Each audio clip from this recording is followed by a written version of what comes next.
Bien, hermanos, vamos a continuar con el tema de la mundanización de la iglesia. Yo sé que se ha hecho muy largo, pero no ha sido tedioso porque no estamos hablando siempre de lo mismo. Vamos avanzando, vamos evolucionando y lo que hemos tratado de hacer es como ir marcando una cronología en este tema de la incursión del mundo de las tinieblas dentro de la iglesia del Señor. La semana pasada el tema que estuvimos tocando tenía que ver con las sectas dentro de los judíos. Y lo último que hablamos, que quiero repasar ahorita, es que el mismo cristianismo era visto como una secta entre los judíos. O sea, recuerden que los judíos tenían diferentes facciones o diferentes tendencias dentro de la comunidad, dentro del judaísmo. Estaban los fariseos, estaban los saduceos, estaban la secta de los nazarenos, que era como se le llamaba a los cristianos en aquella época. Aquí tenemos un par de pasajes que hablan precisamente sobre eso. En Hechos 28, 17, 21 dice: aconteció que 3 días después que Pablo convocó a los principales de los judíos, y cuando se reunieron les dijo: hermanos, sin haber hecho yo nada contra nuestro pueblo ni contra las tradiciones de nuestros padres, desde Jerusalén fui entregado preso en manos de los romanos. Y ellos le dijeron: nosotros ni hemos recibido cartas de Judea sobre ti, ni han venido aquí ninguno de los hermanos que haya informado o hablado algo malo acerca de ti. O sea, no sabemos de qué nos estás hablando. Dice: pero deseamos oír de ti lo que enseñas, porque lo que sabemos de esta secta es que en todas partes se habla contra ella. ¿Ok? Esta secta. Originalmente a los cristianos se les llamaba el camino. La misma Biblia dice que fue en Antioquía donde por primera vez se les llamó cristianos. ¿Ok? Y les llamaban la secta de los nazarenos. Aquí está en el otro pasaje de Hechos 24:5. Pues hemos descubierto que este hombre es verdaderamente una plaga. Están hablando de Pablo. Ya me pasé. Permítanme un momento, hermanos. Esto está encendido, sí. Ok. Hemos descubierto que este hombre es verdaderamente una plaga y que provoca disensiones entre todos los judíos por el mundo entero. Y es líder de la secta de los nazarenos. ¿Ok? Se les llamó secta de los nazarenos porque Jesús era de Nazaret. ¿Ok? Y a él le llamaban Jesús Nazareno. Yo incluso les mencioné la semana pasada que en la inscripción que ponen en la parte de arriba de la cruz, que nosotros hemos visto muchas veces que es una I, una N, una R y una I, significa Jesús Nazareno, Rey de los judíos. ¿Ok? Está escrito en latín. Originalmente el rótulo que ponen en la parte superior. Bueno, entonces los mismos cristianos eran considerados una secta dentro del judaísmo. Y usted pregunta hoy a un judío cómo ven los judíos a los cristianos, y entonces ellos responden que para ellos los cristianos son una secta de un rabino famoso llamado Yeshua. ¿Ok? Al día de hoy los judíos ven al cristianismo como una secta del judaísmo. Recuerde que nosotros, nuestra ideología religiosa es judeo-cristiana. O sea, la base de nuestra creencia viene del judaísmo. Justamente Jesús era judío, los 12 eran judíos, y los primeros adeptos, los primeros miembros de la congregación cristiana eran judíos todos. Fue Pablo precisamente que fue llamado específicamente por el Señor Jesús para ser un apóstol a los gentiles, más que a la comunidad judía. Los demás se concentraron principalmente en un principio en la comunidad judía. ¿Ok? Pero Pablo, el enfoque de Pablo fue completamente hacia los gentiles. Ok, de este desarrollo de la iglesia cristiana dentro de los gentiles surgieron varias cosas interesantes. No tenían los gentiles obviamente un antecedente judío, entonces no entendían nada acerca de la circuncisión, ni de la ley, ni de cuáles comidas estaban permitidas y cuáles no. O sea, ellos venían de otro entorno completamente diferente. Nunca habían sido judíos, Muchos de ellos habían practicado, digamos, cultos y religiones paganas, ¿verdad? De los griegos, de los mismos romanos, creían en Júpiter, en Diana, en qué sé yo, ¿ok? En una infinidad de deidades paganas. Entonces, esto en particular, al principio, resultó muy explosivo en el tema de la evangelización de los gentiles. Porque los judíos, si bien es cierto, ya tenían un antecedente, tenían una plataforma sobre la cual seguir desarrollando el cristianismo, la ideología cristiana, la filosofía cristiana, les era muy difícil renunciar a eso. O sea, porque ellos estaban aferrados a Moisés, a los profetas, al tema de la genealogía, ¿verdad? De que quiénes pertenecían a qué tribus y cuál era la función de esas tribus. Ellos estaban muy anclados en esto. Entonces no era tan fácil para ellos romper con todo eso. Para los gentiles no. ¿Por qué? Porque las religiones que practicaban los gentiles en aquella época eran muy endebles. Las creencias que ellos tenían eran muy endebles. Los dioses a los que ellos acudían eran dioses degradantes, o sea, padres que se acostaban con sus hijas y entre los hermanos tenían intimidad y nacían. Esos eran los dioses de ellos. Era un relajo, ¿verdad? Aquellos dioses a los que ellos seguían, a los que ellos adoraban, eran dioses degradantes. Entonces no había un fuerte anclaje, digamos, de los gentiles hacia sus dioses. La verdad es que no. Cuando se presenta el Evangelio y empiezan los apóstoles y los discípulos de aquella época a predicar a Jesús y a predicar el Evangelio de salvación, y encuentran en Jesús un individuo, un hombre que estuvo en medio de nosotros y que mantuvo altos valores morales, altos estándares morales, ellos se sienten atraídos por eso. Porque este Jesús no se parece absolutamente en nada a los dioses de ellos, en nada. Este Jesús era un hombre íntegro, era un hombre amoroso, era un hombre justo, era un hombre perdonador, o sea, tenía una serie de cualidades que sus dioses nunca, jamás, ni por asomo tuvieron. Entonces se volvió muy atractivo para ellos y el mensaje del Evangelio penetró con tanta eficacia, con tanto impacto, que a ellos no les fue difícil dejar todo lo que creían. Simple y sencillamente, o sea, sueltan su paganismo y abrazan el cristianismo, pero en forma inmediata y radical. Tanto es así, o sea, tan radical fue este tema, tan radical fue esto, que habla en el libro de los Hechos que en una conversión llegan todos aquellos que habían sido alcanzados por la evangelización, por el mensaje de salvación, y confiesan todas las cosas que practicaban. O sea, llegan a confesarse. Esto a mí me pareció algo tan impactante, tan hermoso, donde el Evangelio toca de manera tan profunda a aquella gente que se siente en la necesidad de sacar toda su basura y decir: toda esta cochinada soy yo, toda esta cochinada es lo que yo he estado haciendo durante toda mi vida. Y van y confiesan todo eso. Y no solo eso, agarran sus libros de magia, de hechicería, de conjuros, de un montón de cosas, y los juntan en la ciudad, en el pueblo, ¿verdad? Digamos, y les prenden fuego. Y dice la Escritura que el valor de aquellos libros que esta gente quemó era de alrededor de 50,000 monedas de plata. 50,000 monedas de plata. Hermanos, estamos hablando de muchos millones, muchos. O sea, al día de hoy 50,000 monedas de plata sigue siendo un montón de plata.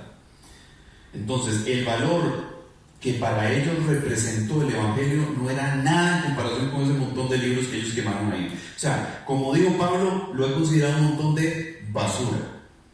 ¿Ok? Bien. esta es la potencia, o sea, esta comunidad gentil es la que potencia el Evangelio y la expansión del Evangelio. Pero esta comunidad gentil lidiaba con otras cosas, lidiaba con otros problemas. ¿Por qué? Por su antecedente, por lo que ellos hacían antes, que muchísimas veces ese viejo hombre quería otra vez levantarse y volver a agarrar fuerza, ¿verdad? Y entonces esa era la dinámica precisamente que las tinieblas trataban de poner delante de ellos, o sea, cómo botarlos, cómo tentarlos, cómo volverlos a traer a lo que hacían antes. Entonces, hay varias amenazas. Aquí dice: cuando la integridad de la fe cristiana es amenazada seriamente por movimientos sectarios, esto ocurre entre los siglos primero y segundo de nuestra era, la misma dinámica se hace evidente en el intenso debate y análisis textual sobre la autenticidad de los numerosos evangelios y epístolas que circulaban, hasta llegar a un consenso sobre el canon. El otro día preguntó Melanie sobre eso. Posteriormente, cuando el cristianismo se proclamó la religión oficial del Imperio Romano, abundaron los movimientos disidentes hasta desembocar en la Reforma Protestante. ¿Qué significa esto? Que durante esta época, precisamente por la expansión dentro de la comunidad de los gentiles, empiezan a darse una serie de movimientos y una serie de cosas que se quieren meter en la iglesia. Entonces por ahí aparecen un montón de evangelios: el evangelio de María Magdalena, el evangelio de Pedro, que nunca escribió absolutamente nada, el evangelio de Judas. O sea, hay una serie de escritos antiguos que aparecen, que nosotros hemos venido a escuchar, algunos recientemente, otros desde hace muchísimo tiempo. ¿Por qué? Porque la iglesia tiene poder, porque la religión genera un poder y una autoridad sobre las personas. Entonces, si yo puedo hablar algo a nombre de alguien tan poderoso como Jesús, y yo puedo declararme como alguien de los que estuvo ahí a la par del cercano, etc., entonces yo adquiero una autoridad, y esa autoridad me da cierto poder e influencia dentro de la comunidad. Entonces muchos empezaron a escribir precisamente evangelios y cartas y epístolas, un montón de cosas que nunca tuvieron un anclaje en el camino cristiano o en el discipulado de Jesús, nunca. Simplemente se convirtieron en un medio para adquirir poder. ¿Ok? Y algunos de estos evangelios primitivos se consideraban parte del canon bíblico. ¿Ok? Estaban incluidos como si fueran oficiales. Después de que viene lo del tema de Marción, que ya hablamos sobre Marción hace un par de semanas, después de que viene el tema del debate sobre Marción y lo que Marción estaba proponiendo, ¿verdad?, entre otras cosas, el libertinaje y la inmoralidad, o sea, y el haga lo que quiera, no importa, empiezan justamente Marción a aplicar un filtro a cuáles escrituras sí eran oficiales y cuáles no. Es justamente Marción el que empieza este zarandeo para dejar los escritos que realmente tenían autoridad apostólica y tenían anclaje con las enseñanzas de Jesús. ¿Ok? Bien. Entonces, empezaron a partir de ahí a darse este tipo de movimientos. Yo no estoy de acuerdo con lo que dice el pastor, empiezo a hacer un grupito, empiezo a jalar a la gente que opina como yo, y cuando me doy cuenta, o sea, hice una división, me fui, me llevé el grupo e inicié otro movimiento en otro lado. Pero algunos de estos movimientos, después de que la iglesia cristiana se convirtió en la religión del Imperio Romano, tenían como objetivo volver precisamente a la pureza del Evangelio. ¿Por qué? Porque el Evangelio ya se había corrompido, se había adulterado. Yo les expliqué, creo que hace como 1 o 2 semanas, que era un conflicto lo que tenía Roma para mantener o para incluir como cristianos a personas que habían sido paganas toda su vida. Muchos eran senadores y muchos eran gente que tenía puestos influyentes dentro del imperio. ¿Cómo hacemos para cristianizar a este? O sea, ¿cómo hacemos para decirle que todo lo que tiene, que todas las estatuas, los íconos, todas esas vainas, tiene que botarlas? ¿Cómo hacemos para decirle que todos esos ritos que celebra, todas esas fiestas que celebra, tiene que dejar de celebrarlas? Entonces, empezaron a darse ciertos permisos, ciertas licencias, como esto sí se lo vamos a quitar, pero esto no, esto lo puede seguir haciendo, ¿ok? Y ahí empezó a adulterarse el evangelio y el cristianismo puro. Entonces se adquirieron una serie de costumbres, una serie de rituales que no pertenecían originalmente a Jesús y a los discípulos. Esto es muy importante. ¿Por qué? Porque nosotros tenemos que entender que todo, o sea, como lo dije ahora al principio, nosotros seguimos a un líder, uno. O sea, la iglesia cristiana tiene un solo líder, Jesús. ¿De acuerdo? Y cuando nosotros nos enfrentamos ante algún cuestionamiento sobre alguna práctica en particular, lo primero que tenemos que hacer es revisar, ¿está en la Biblia o no está? O sea, vean los pasos con los que nosotros tenemos que filtrar las enseñanzas que vamos a aceptar o a rechazar. Punto número 1, ¿está en la Biblia? ¿No está en la Biblia? Ya tenemos un problema ahí. Ya empezamos ahí con un problema. No está en la Biblia. Después, primer filtro. Segundo filtro, lo enseñó Jesús. Era parte de las enseñanzas o de la ideología cristiana. Lo enseñaron, tercer filtro, lo enseñaron los apóstoles.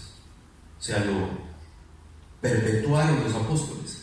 Esos son los 3 filtros que nosotros debemos mantener como estricta norma para revisar cualquier ideología, cualquier doctrina o cualquier línea de pensamiento que quiera introducirse en la iglesia. ¿Está en la Biblia? ¿Lo enseñó Jesús? ¿Lo perpetuaron o enseñaron los apóstoles? Si no cumple ninguna de esas 3, nosotros podríamos decir con absoluta seguridad que eso no viene de la luz. O sea, no viene de Jesús, no viene de los orígenes del cristianismo. Así de simple. ¿Por qué hemos hablado nosotros acerca, por ejemplo, de por qué nosotros somos detractores del diezmo moderno? Porque en la Biblia está para los judíos. Específicamente, como les pregunté yo a ustedes cuando hablamos del diezmo, ¿se acuerdan? Les dije, ¿algún judío aquí? ¿Alguien? ¿Me levante la mano? ¿Se acuerdan? Ok. Porque el diezmo era una ley específicamente para los judíos. Número 1, sí está en la Biblia, pero no era de aplicación general. Número 2, lo enseñó Jesús. O sea, nosotros vemos a Jesús en algún momento de la historia recogiendo los diezmos. No, en ninguna parte. La única vez que Jesús hace mención o alusión al diezmo es para referirse a los fariseos, donde dice, ustedes diezman hasta el último granito de arroz. O sea, cuentan los granitos para que el diezmo sea exacto. Dice, diezman del eneldo, de la canela, o sea, del comino, o sea, de las especias diezman. Dice, y se olvidan de tener misericordia, cuando deberían de hacer esto sin dejar de hacer lo otro. ¿Ok? ¿Por qué? Porque eran judíos. O sea, Jesús no le está diciendo a los judíos dejen de diezmar. Jesús le está diciendo, usted es judío, está bajo la ley, mientras esté bajo la ley tiene que cumplirla. Y la ley dice que usted tiene que diezmar. Usted está bajo la ley, tiene que diezmar.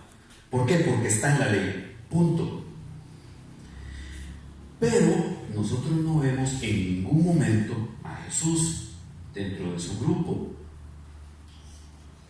ni recogiendo diezmos, ni enseñando sobre el diezmo. ¿Verdad que no? En ningún momento. Ok. Lo hicieron los apóstoles después de Jesús. ¿Sabemos en algún momento nosotros, algún apóstol, hablando de hermanos, recuerden que hay que entregar los diezmos? En ninguna parte. Entonces, por eso nosotros podemos entender que esto en particular tiene que ver con una desviación o mala interpretación acerca del rol de nosotros dentro del nuevo pacto. El nuevo pacto no está sujeto a ley. Y la palabra de Dios dice que si usted cumple una sola de las demandas de la ley, está obligado a cumplir toda la ley.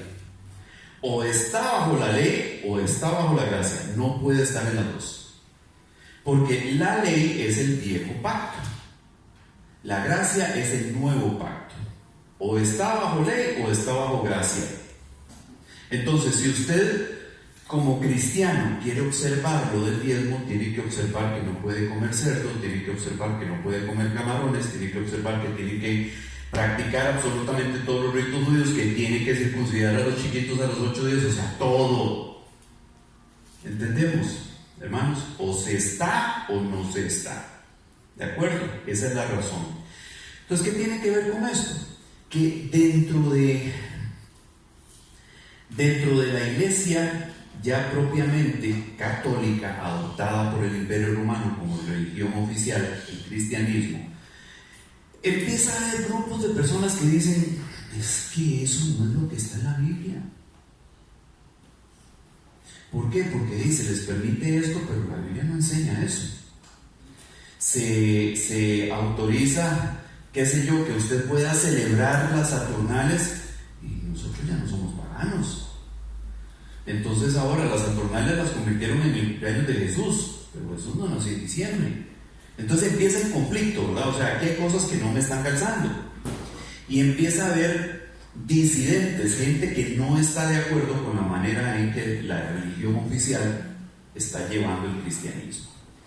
Entonces dice que estos movimientos disidentes abundaron hasta desembocar en la Reforma Protestante, o sea, desde el siglo III, que es cuando Constantino adopta el cristianismo como la religión del Imperio Romano, hasta el siglo XVI, desde el siglo III hasta el siglo XVI, o sea, durante 1300 años hubo movimientos disidentes que no estaban de acuerdo con lo que la iglesia oficial hacía. Y entonces viene Martín Lutero en el siglo XVI a escribir las famosas 95 tesis, donde él dice: esto no es bíblico, esto no es bíblico, esto no es bíblico, esto no es bíblico, y dice por qué. Y lo pega en la puerta de la catedral de Wittenberg en Alemania para que todo el mundo lo vea. Y se arma un burro. ¿De acuerdo? Sigue diciendo aquí: la iglesia oficial los excomulgó por sectarios y herejes, o sea, porque no estaban de acuerdo con lo que la iglesia oficial proponía. Si lo fueron, no se sabe por lo poco, porque por lo poco que conocemos acerca de la mayoría de estas sectas fue escrito por representantes de la iglesia dominante, y mucho de lo que se dice de ellos es tendencioso, o sea, no fueron los mismos miembros de esos grupos disidentes los que escribieron acerca de ellos mismos, fueron los opositores, y no van a escribir bellezas, obviamente, ¿verdad? Resulta evidente, sin embargo, que la mayoría de los disidentes rechazaron a una iglesia rica y poderosa que se había apartado de la experiencia religiosa a la que ellos aspiraban. Tenían razón, ¿verdad?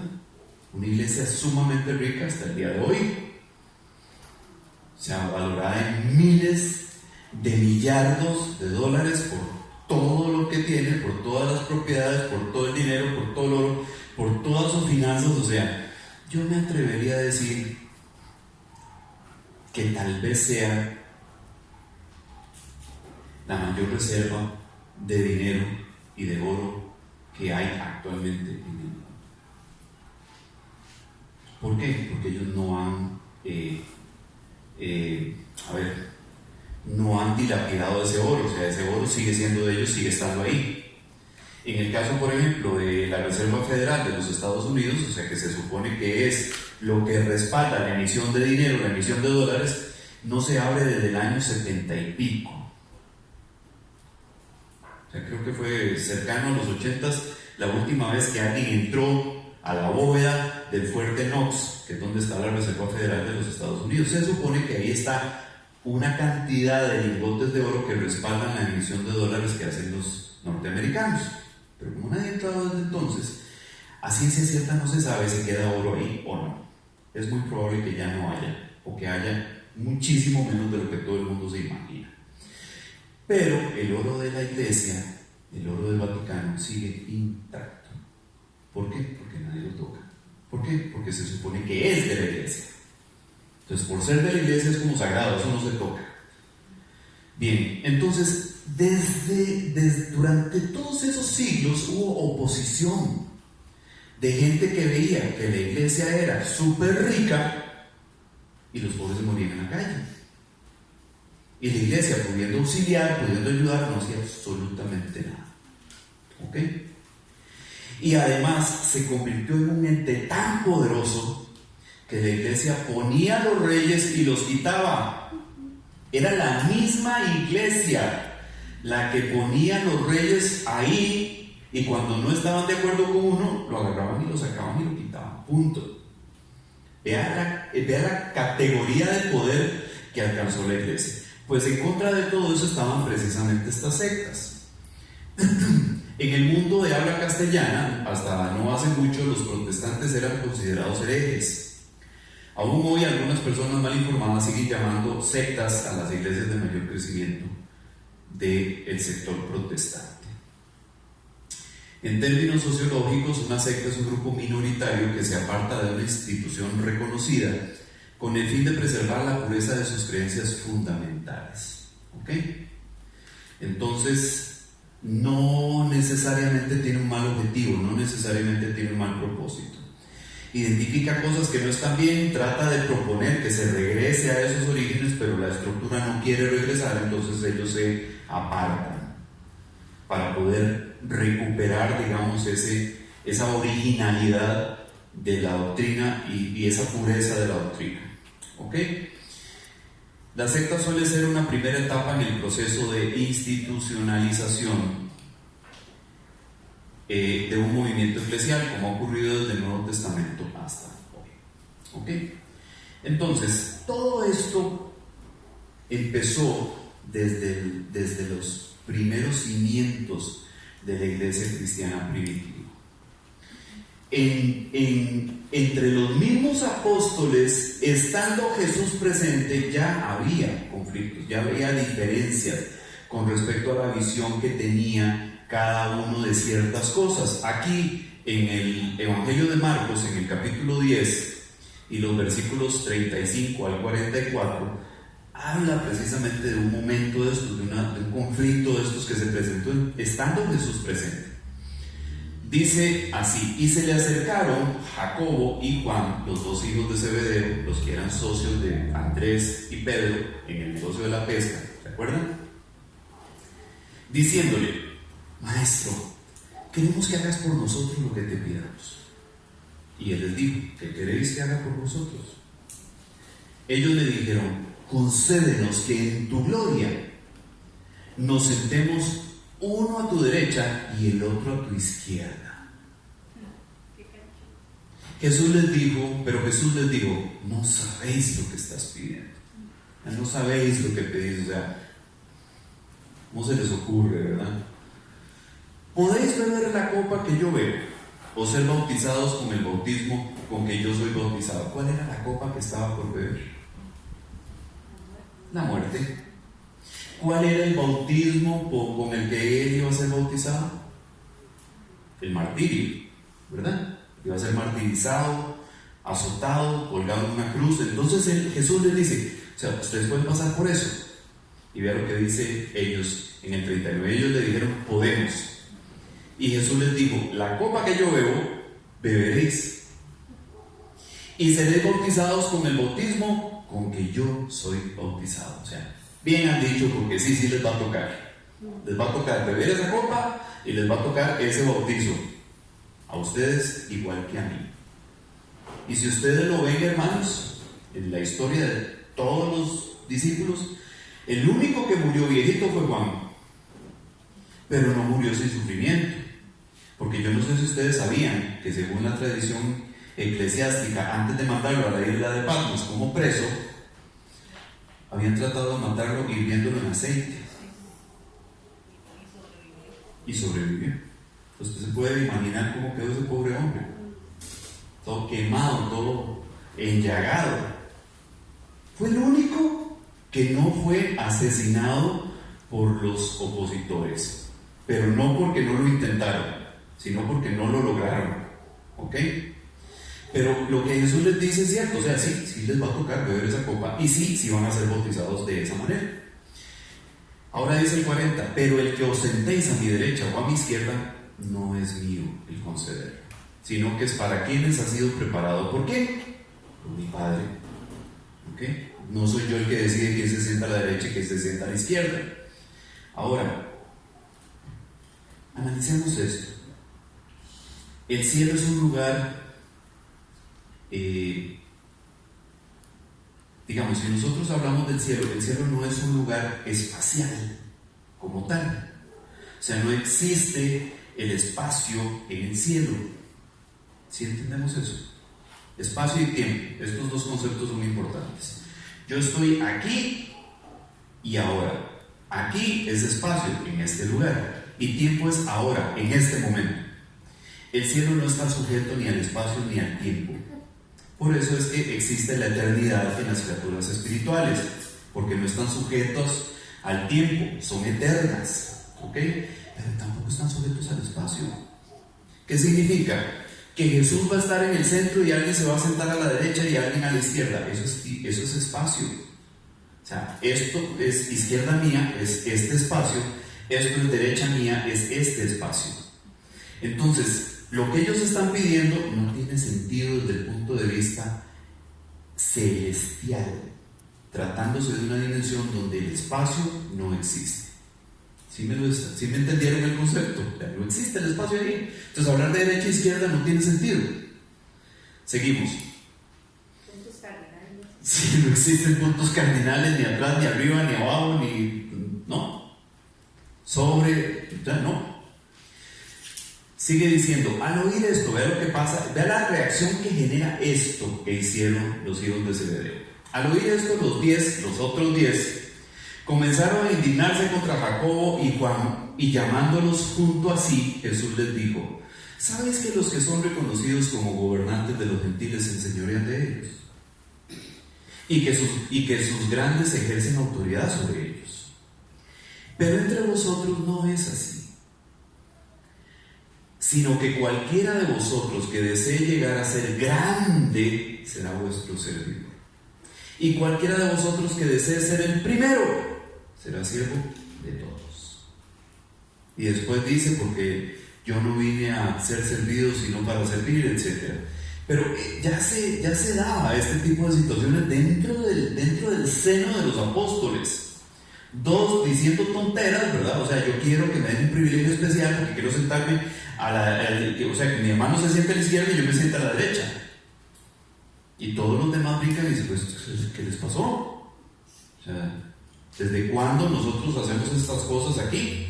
O sea, somos el equipo de trabajo del Señor. O sea, aquí nadie es más que nadie. Y ellos estaban tratando de asegurarse un puesto de privilegio.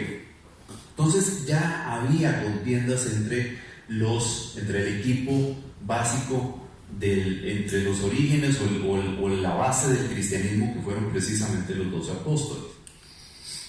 Y también entonces suceden divisiones y situaciones dentro de la congregación, ya cuando el Señor se había ido y el Evangelio empieza a expandirse.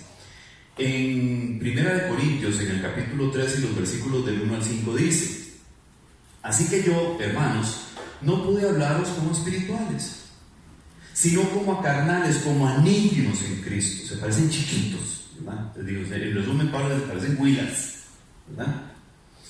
Os di a beber leche, no alimento sólido, porque todavía no podéis recibirlo. Pues todavía no podíais recibirlo. En verdad, ni aún ahora podéis, O sea, al principio les di leche y todavía no les puedo dar carne porque siguen igual de inmaduros e igual de intolerantes a alimento sólido. Porque todavía sois carnales.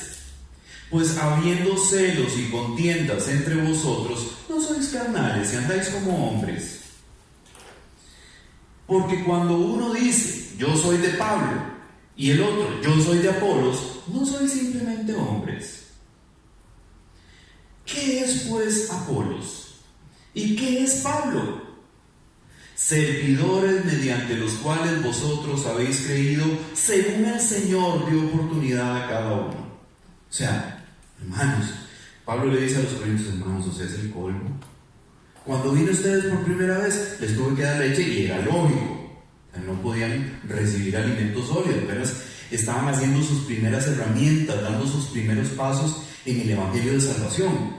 Pero hoy, años después, todavía no les puedo dar carne porque todavía no pueden soportarla. ¿Por qué? Porque siguen comportándose como gente de afuera, como si no estuvieran dentro de la iglesia, como si no conocieran el Evangelio de Salvación. ¿Por qué? Porque siguen en puros pleitos y bochinches por tonteras. No, es que yo soy de Pablo, no, es que yo soy de Apolos. O sea, haciendo divisiones. No, es que como mi pastor no hay. Ese hombre es un mujer, ese hombre es un siervo, ese hombre es un apóstol, es un santo. Y otros en otra iglesia pensando lo mismo. Y entonces estos se terminan inflando tantísimo que ponen fulanodetal.com, fulanodetal.org. Ya no es Jesús lo importante, ahora es fulano de tal. ¿Entendemos, hermanos? ¿Pero quién tiene la culpa? La iglesia. La misma congregación que lo abanicó tanto, ¿verdad? Que le dio tanto vuelo que se la terminó creyendo y siendo feliz. Entonces ahora cree que él es el único poseedor de la verdad. Nadie más tiene la iluminación directa del Espíritu de Dios para decir las verdades y enseñar la doctrina pura como es solo él. Y hay gente que sigue a este tipo de fulanos, ¿verdad? Y lo sigue encumbrando, lo sigue llevando a alturas, a niveles más altos todavía. Entonces, ¿eso qué es, hermanos? Carnalidad. Eso es carnalidad. Eso no es de un nacido de nuevo. Eso no es de un cristiano maduro, de un hijo de Dios. Eso no es. ¿Por qué? Porque si nosotros somos cristianos maduros, hijos de Dios, nacidos de nuevo, entendemos que el único líder al que nosotros seguimos es Jesús. Que podemos tener gente que nos enseña, maestros, hermanos que oran por nosotros, que nos pastorean, que nos aman, y les queremos, pero no los desubicamos a ellos ni nos desubicamos nosotros. Seguimos teniendo como líder a Jesús. ¿Cuál era el problema de los judíos? Se los he dicho muchas veces en el desierto. ¿Quién era el Dios de los judíos en el desierto? Yahvé. No, era Moisés. El Dios de los hebreos en el desierto era Moisés. Cuando Moisés se va 45 días a la montaña, o sea, mes y medio al monte Sinaí, después de 15, 22 días, un mes, el pueblo dice, no fue el Dios que teníamos. Y le dice, vean las palabras que le dicen a Aarón son reveladoras. Haznos un Dios que vaya delante de nosotros. ¿Quién era el Dios que iba delante de ellos en ese contexto? Moisés. Pero Moisés se fue. Y no sabemos si se lo comió un bicho o lo atacaron unos asaltantes. La cosa es que Moisés no volvió. Entonces, como no tenemos Dios, hacenos uno para que tengamos Dios otra vez. Y es que eso es lo que sucede, digamos, hoy en día también con muchas iglesias, con muchas congregaciones que endiosan a sus líderes, a tal punto que esos líderes llegan a entronizarse donde están, como si tuvieran un reino personal privado donde ellos hacen y deshacen a como les dé la gana. Pero eso es culpa de la iglesia que los llevó ahí y que les permite que eso sea así. ¿De acuerdo? Pero desde entonces pasaba. Porque aquí en la congregación de comunión, no, es que nosotros con el hermano Apolos, que ese siervo, es un siervazo ese. Y los otros, no, Apolos no, es que usted no sabe, Pablo está solo, Pablo es un gigante. Entonces no eran seguidores de Jesús, eran seguidores de Apolos y de Pablo. Pero vea lo que hace un verdadero líder. Vea lo que hace un verdadero, ¿cómo se llama? Seguidor de Cristo, un verdadero comisionado ministerial cuando estas cosas pasan. Porque cuando uno dice yo soy de Pablo y otro yo soy de Apolos, yo soy simplemente hombres. O sea, ¿qué les pasa a ustedes? ¿Por qué están desubicados? Se están comportando como chiquitos. ¿Qué es, pues, Apolos? ¿Y qué es Pablo? Hablando de sí mismo, ¿y quién soy yo? O sea, ¿quién es Apolos? ¿Y quién soy yo? Somos siervos. Solamente eso. O sea, ninguno de los dos merece ser encumbrado a ningún lugar. Ninguno de los dos. Porque nosotros somos siervos del verdadero líder que es Cristo. Eso es lo que debe hacer un verdadero siervo del Señor. No dirigir la atención hacia sí mismo, sino hacia aquel que seguimos todos, a Jesús. Porque cuando empieza a aceptar que le hagan vientico, ¿verdad? Se acostumbra a eso. Y cada vez agarra más y más y más fuerza y más vuelo y más autoridad, y termina como Zacarías diciéndole que el Señor le dijo y el Señor le habló que usted tiene que dejarse tocar por mí. ¿Te acuerdan de Zacarías, de la piedra del pedernal? ¿Por qué? Porque la misma iglesia, o sea, lo encumbró y le dio tanto poder que aquel se embriagó de ese poder y empezó a usarlo para hacer el mal dentro de la iglesia. ¿Ok? Entonces, por eso nosotros tenemos que ser observantes de estas cosas. Yo se los he dicho muchísimas veces, la iglesia que está aquí, el pueblo que está aquí congregado y el que ya no está aquí, lo sabe. ¿Cuántas veces les he dicho? Nunca quiero escucharlos decir: yo me reúno en la iglesia del hermano Luis o el pastor Luis. No, usted se congrega con la iglesia Comunidad del Reflejo. La iglesia no es mía, yo no he derramado una gota de sangre por ninguno de ustedes. Entonces, yo no soy el dueño de la iglesia. Y jamás quiero oírles decir: es que yo me congrego donde fulano. No, usted se congrega con la iglesia tal, no donde fulano. Porque fulano no pinta nada aquí. ¿De acuerdo? Bien. Entonces, desde aquí ya se daban este tipo de cosas. ¿Qué era Apolos? Ve cómo le puse la argollita de Apolos. ¿Por qué? Porque Apolos tenía su fan club, ¿verdad? Tenía su club de seguidores ahí. En Hechos capítulo 18, los versículos 24 al 18 habla un poco acerca de la historia de Apolos. Dice: llegó entonces a Éfeso un judío que se llamaba Apolos, natural de Alejandría. ¿Ok? Alejandría es lo que hoy se conoce como Egipto. Hombre elocuente. Vean por qué era tan interesante el Apolos. Hombre elocuente y que era poderoso en las escrituras. O sea, el tipo se la sabía de todas. Y era muy bueno para el verbo, para la palabra, ¿verdad? Dice: este había sido instruido en el camino del Señor, y siendo ferviente de espíritu, hablaba y enseñaba con exactitud las cosas referentes a Jesús, aunque solo conocía el bautismo de Juan, no sabía nada acerca del bautismo del Espíritu Santo. Por lo tanto, Apolos no era un nacido de nuevo. ¿Ve qué interesante esto? No era un nacido de nuevo, pero hablaba con exactitud las palabras de Jesús, y no había nacido de nuevo. Por eso nosotros es que no podemos creer que la persona en el momento en que se bautiza nace de nuevo, ¿no? Ya él se había bautizado y no había nacido de nuevo. Ni siquiera sabía qué era eso, para empezar. ¿Ok?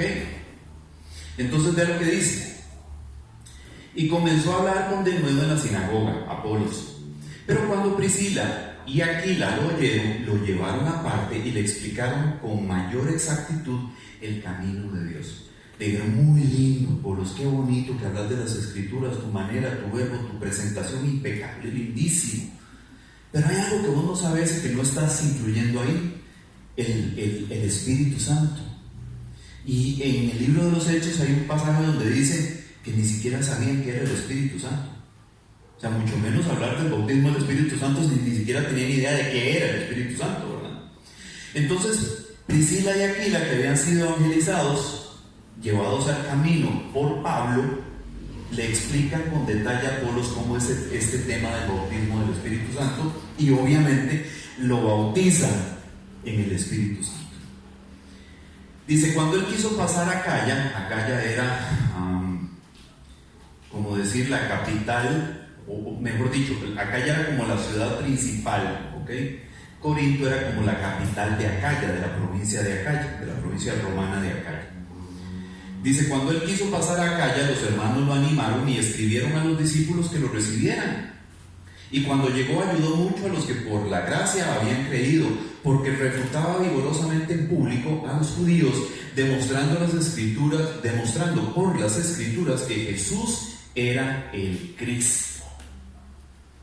Entonces, lo único que le faltaba al hermano Apolos era entenderlo de la parte del Espíritu Santo y ser bautizado en el Espíritu Santo. Entonces, si ya Apolos era un grande antes del Espíritu Santo, yo no me quiero imaginar cómo quedó aquel siervo ya bautizado por el Espíritu Santo, o sea, ya completo en todo. Tiene que haber sido algo impresionante.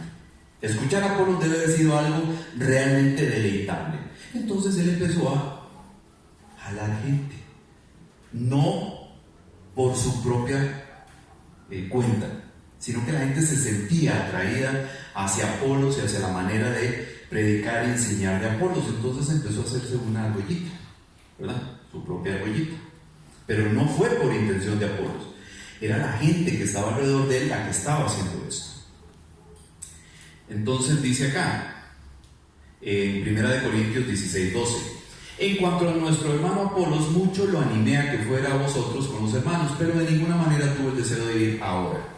Sin embargo, irá cuando tenga oportunidad. ¿Y dónde fue que pasó lo de, unos dicen yo soy de Pablo y otros dicen yo soy de Apolos? En Corinto. Entonces, para este momento, en la primera carta de Corinto, los corintios no sabían en realidad quién era Apolos. Pero cuando ocurre esto, esta situación que vemos aquí, ya Apolos ya se había hecho un nombre en la congregación de Corinto. ¿Ok? Entonces esta división estaba sucediendo entre los hermanos, ni lo provocó Pablo ni lo provocó Apolos. Simplemente eran buenos instrumentos de Dios para el avance del Evangelio.